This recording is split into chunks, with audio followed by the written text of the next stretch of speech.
कमजोर बनाउने उनीहरूको स्ट्र्याटेजी थियो र उनीहरूले सोचेको होला हामीले यो स्ट्र्याटेजी बुझे छैनौँ, नेताहरूको यो स्ट्र्याटेजी हामीले बुझे छैनौँ भनेर उनीहरूले सोचिरहेको छ। उनीहरूको भ्रम हो। हामीले हरेक पाइलामा हरेक मुभ हामीले क्याल्कुलेट गरिरहेका छौँ, के गर्न आँटेछ, कसरी गर्न आँटेछ। त्यही भएर अहिले हामीलाई छुट्याउनुको लागि नेपालीहरूलाई छुट्याउनु पर्यो नि त, दिमागलाई अलिकति बिगारिदिनु पर्यो नि त उनीहरूलाई त। ए यो होइन रहेछ, यो नराम्रो रहेछ, यो त्यो नराम्रो रहेछ, ऊ नराम्रो रहेछ, त्यो नराम्रो त्यो नेता हो।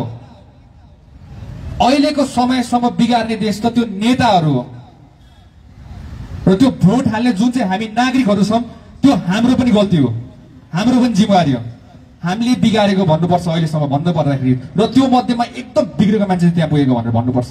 समाज परिवर्तन गर्नलाई हाम्रो सोच परिवर्तन गर्नुपर्छ। त्यही भएर उनीहरूले डिभाइड गर्न छुट्याउनु खोजेर तपाईँहरूलाई सबै दिमागमा छुट्याउनु खोजिरहेको छ उनीहरूले। तपाईँले छुट्यो भने के हुन्छ, फेरि त्यसपछि ए जेनजी भन्दा त तपाईँको त काङ्ग्रेसै ठिक, एमाले नै ठिक भन्ने उनीहरूले यो बनाउनु खोजिरहेको छ उनीहरूले। अब हामी एउटा नेपाली नागरिक भएर सोचौँ, एउटै झन्डाको मात्र मुनि बसौँ। यति मान्नु कुन गाह्रो कुरा हो र? यो धेरै ठुलो चिजमा आएको छौँ र हामीले,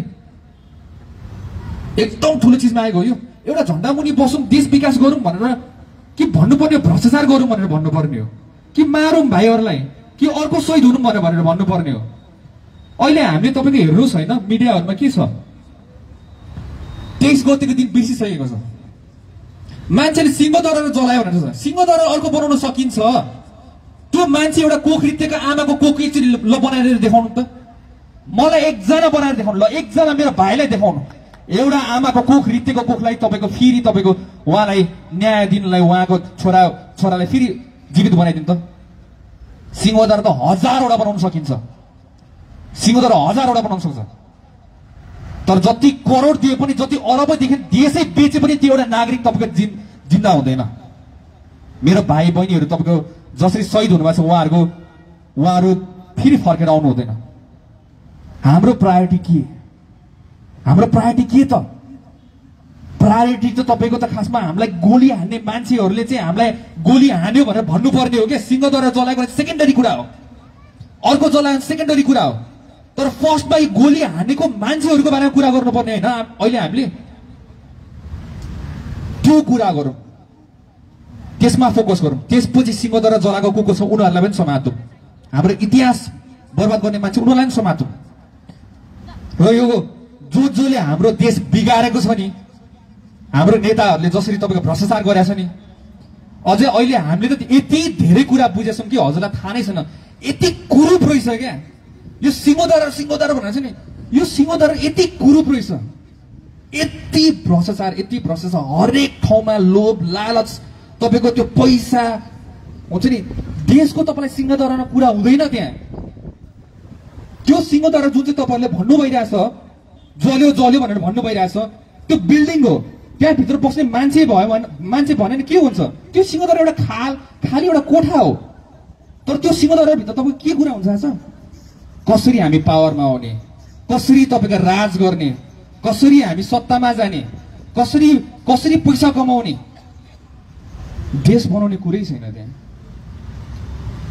अनि हामी अहिले कुरा गरिरहेका छौँ सुदन एजेन्ट हो। अहिले भारतीय बनाइरहेछ मलाई, फेरि अहिले भुटानी बनाइरहेछ। म एउटा नागरिक हो, सिम्पल एउटा नागरिक, तपाईँ जस्तै हो म, जसले राजनीति बुझेको थिएन तर अब बुझ्दैछु, अब जान्दैछु, र उनीहरूले बनाएको संविधान नै पढ्दैछु।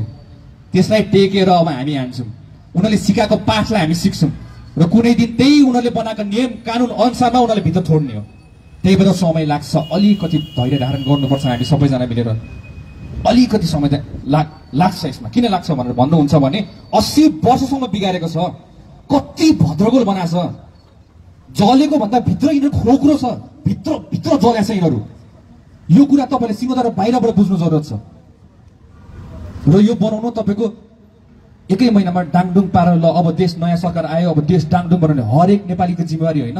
हामीले तपाईँको टोलमा गएर तपाईँको त्यहाँ भ्रष्टाचार कहाँ भएर छ फाइल निकाल्न सकिँदैन र? त्यहाँ कुन ठाउँमा टेन्डरमा घोटाला गरेछ सकिँदैन र यो कुरा निकाल्न? र यो सरकार आफै जान्छ र? हरेक नागरिक पार्टिसिपेट भयो भने तपाईँको भ्रष्टाचार हुन्छ र? डराउँछ त यिनीहरू, सबै डराइसक्यो। नेपाली जनतासँग डराएको हो क्या यो।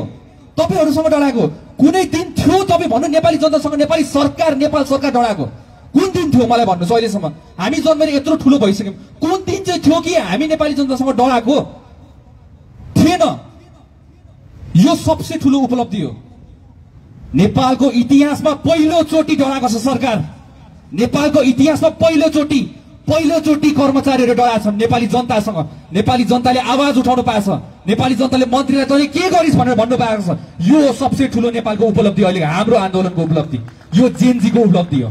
तपाई हाम्रो नेपाली नागरिकको उपलब्धि हो र यो उपलब्धिलाई कायम राख्नको लागि तपाई हामी अझै लड्नुपर्छ। लडौँ, अन्तिमसम्म लडौँ। जबसम्म लडौँ तबसम्म लडौँ कि जबसम्म हाम्रो देश बन्दैन तबसम्म लडौँ।